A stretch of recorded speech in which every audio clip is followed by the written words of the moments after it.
keep hearing chickens. I'm hearing goats and chickens all over this neighborhood. I don't know what that's supposed to mean.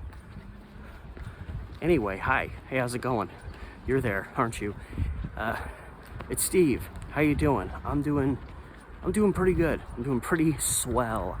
It's April 2nd, 2021. And we all know what that means. Another day, another story. Before we get to that, remember as always to like, share, subscribe, hit up my Patreon, all those little things that help a channel like mine grow. I'm always posting new stuff on my Patreon to give you bang for your buck for helping me out.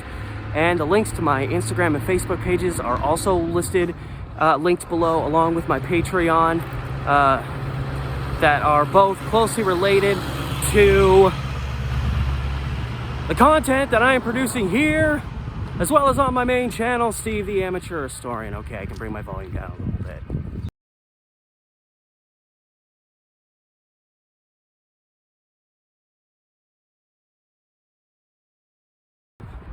So there's just a random car seat right there at that intersection, like they've been removed out of a vehicle. There's just a guy, well, he was sitting there and chilling out. Now it seems like he saw me in the area and was like, nope, I'm gonna head out.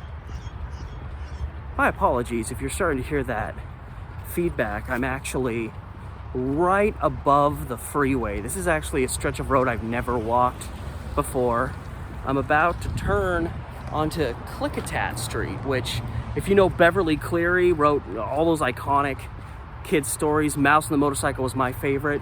She lived on Klickitat Street.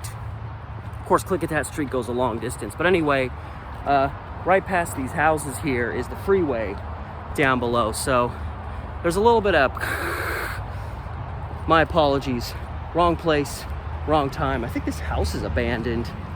It's kind of sketchy looking, but anyway, we're out here to talk about the freeway, Beverly Cleary, or kind of sketchy houses that might not be lived in right now.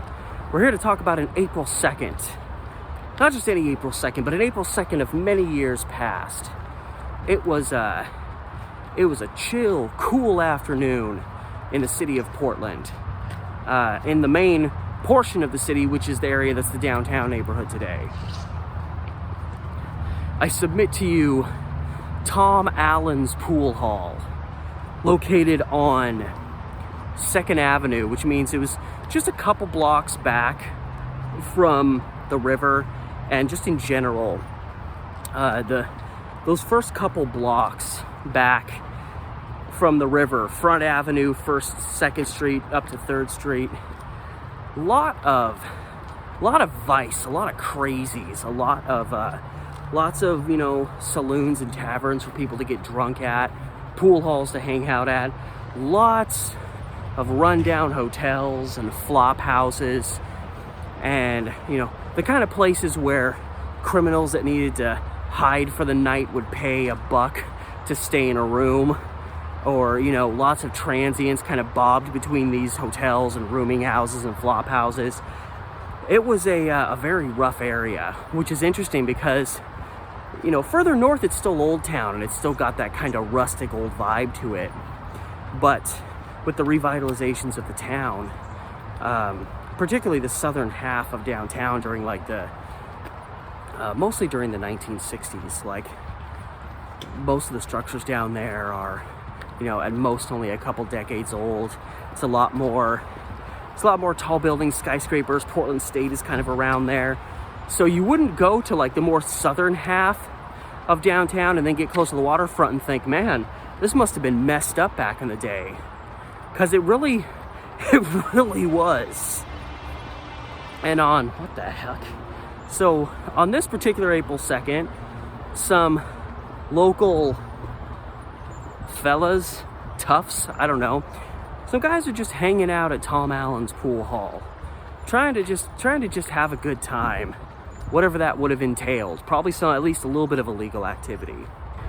And one of the patrons at the pool hall, I don't like how my shadow's menacing me back there, but anyway, one of the guys that was hanging out in the pool hall that afternoon was a guy named Theodore Bryant. And I don't know if he was a regular at this pool hall, if he was just showing up for the day, but you know, it's just, there's a bunch of dudes there just, you know, doing what they do. Everyone's hanging out. Everything seems I don't know if it's fine, but at least everything's normal. It's just another day. And, you know, another day, another dollar. And out of nowhere, Mr. Bryant, if I can give him that name, that surname, he all of a sudden, and it seems like nobody knew why. It wasn't like he was playing cards with someone and they scammed him, or he was just ultra competitive and he lost a game of pool and just snapped. He just pulled a knife out. What type of knife was it? I don't know. It was a big old knife. I mean, a knife is a knife. It'll cause you some damage. And he just pulls the knife out, and it seems like he had a complete break with reality, because by the description of what was going on, he was just lurching at random people in the pool hall with his knife, like menacing them. Just like, ooh, what do you think of this? It reminds me of, I was 8 years old. Me and my friend went up to the corner store. Now, we live in this town, Oak Grove, you know. There's some rough parts, but there's not really much crime. And there's these, like, teenagers hanging out there. I'm 8. My best friend is, like, 9.5. We're just trying to walk to the store. And this guy, you know, and these kids are probably, like, nobody likes you. 16, 15, 16 years old. They're a lot older than us. And one of them pulls a knife out. And they let us go. They were just trying to scare us because they clearly had nothing better to do with their life. And he just held his knife up and he's like, "You want to mess with my blade?" I still remember the exact inflection. Probably because I was 8 years old and a guy was asking me if I wanted to get stabbed. So, you kind of don't forget that. I get that vibe when I think of Theodore Bryant. And also, what a name. That's another thing I love about really old stories, is that a lot of people had these very distinct sounding names. Nowadays, like, a guy gets busted for going nuts, committing a crime, and it's like, it was Brian Gerberderberda who did it. But when you think of the name Theodore Bryant, do you think of a guy losing his wits, pulling a knife out and, like, running up to people and menacing them? So Tom Allen, head of the pool hall, gets a little fed up. He goes to the back room and grabs a big club. It's like, I'm not dealing with this crap, not in my place. He pulls this club out, and he's gonna come out and he's gonna run this guy off. But by the time he comes out with his club, Theodore Bryant apparently has menaced, all the people he wants to menace in that small area, and he's taking it to the streets. So by the time Tom Allen comes out, Bryant's gone. But it's not like the trouble's over, because the next building down, which was a bank, one of the guys that worked at the bank, perfect timing, he steps out of the bank and literally he walks into a knife.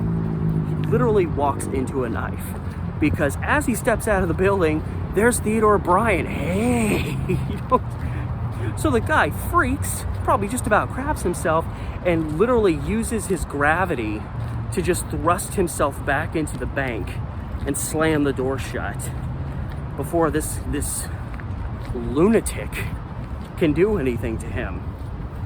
And so with that possible, I guess you could say, victim gone, Bryant just continues moving on down the street. And Bryant just continues to menace people along the way. He's not actually hurting anybody, but he's certainly inciting a panic all over the city for several blocks. He's freaking people out, just walking up to him, "I have a knife," and then he just runs away. And he has to know, though, that people are going to be calling the police. I don't know what this guy's mental state was. It doesn't sound like it was great, but maybe he was still kind of generally aware of what was going on in the world around him. But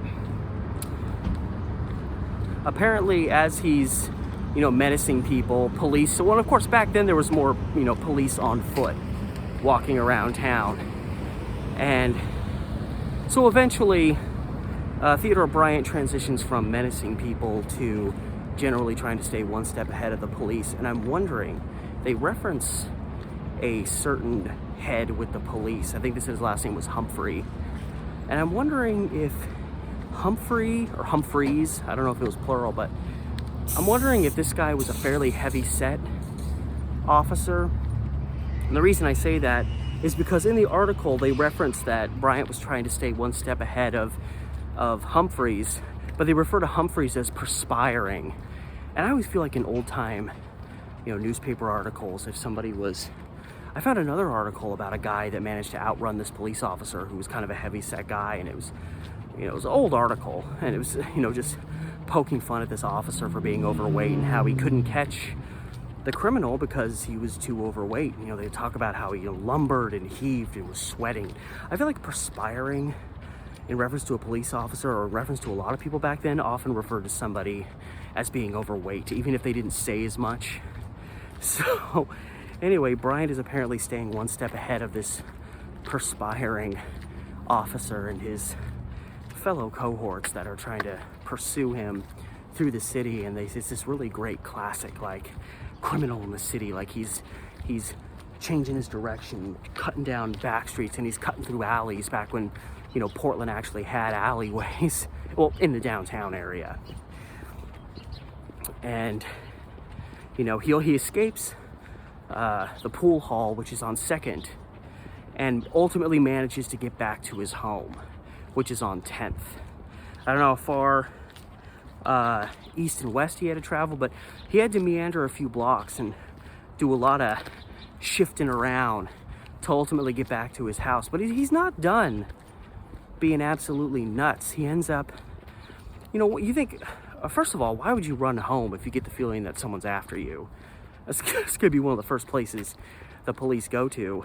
But also, like, whether you go home or somewhere else, you'd think someone, then again, he could have been completely losing his mind. I guess I should have considered that. But you'd think somebody trying to run from the police would try to maintain a low profile.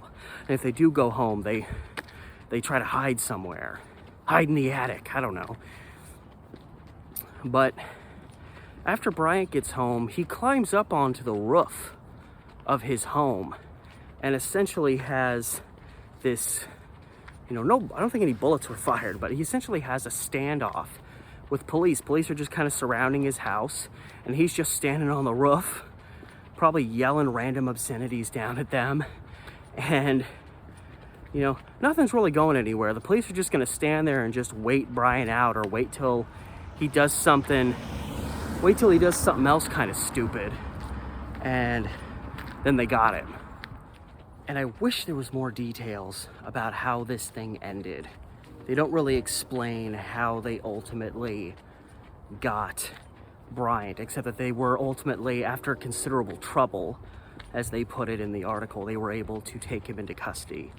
So I don't know if that just means they had to deal with him for a while, or if they had to formulate some sneaky backdoor plan to, like, have some officers climb up the backside of the roof and catch him off guard. Gotcha! I don't know.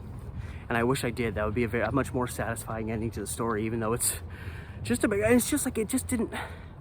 Again, if the guy was just nuts, or he had some mental break, he was overwhelmed by life and just snapped, that would explain why the guy would just randomly get crazy out of nowhere.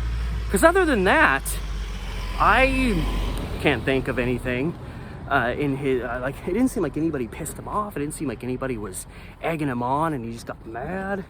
He just got mad at the whole world and started shaking knives at people. So, that's the best thing I can think of, was the guy was already just, a little mentally unstable to begin with, but the police managed to finally get him into custody. He didn't actually hurt anyone after all that, so thank goodness for that. And in the last sentence of the article, which makes absolute sense, they said, well, we got him into custody and we're holding him for observation, which essentially means we're going to start analyzing this guy and seeing if he's all there. But they got their man, and it seems nobody, when all was said and done, nobody got hurt. So it's kind of a happy ending, happier than some, not as much as others. And that's the story of Thomas Bryant and his knife-wielding frenzy down near the waterfront in old days Portland. Older days, whatever. As always, thank you so much for watching. I hope you're enjoying these videos. And remember, as always, to like, share, subscribe, hit up my Patreon, all those little things to help my little channel grow. The link to my Patreon is in the description below, and I'm always posting stuff there to give you bang for your buck. Also, linked in here as well are my Instagram and Facebook pages closely related to the content that I'm producing here, as well as my other channel, Steve the Amateur Historian. If you haven't subscribed to that channel yet, get off your high horse. And all that said, thanks again for watching. This has been Steve, and I'll see you tomorrow.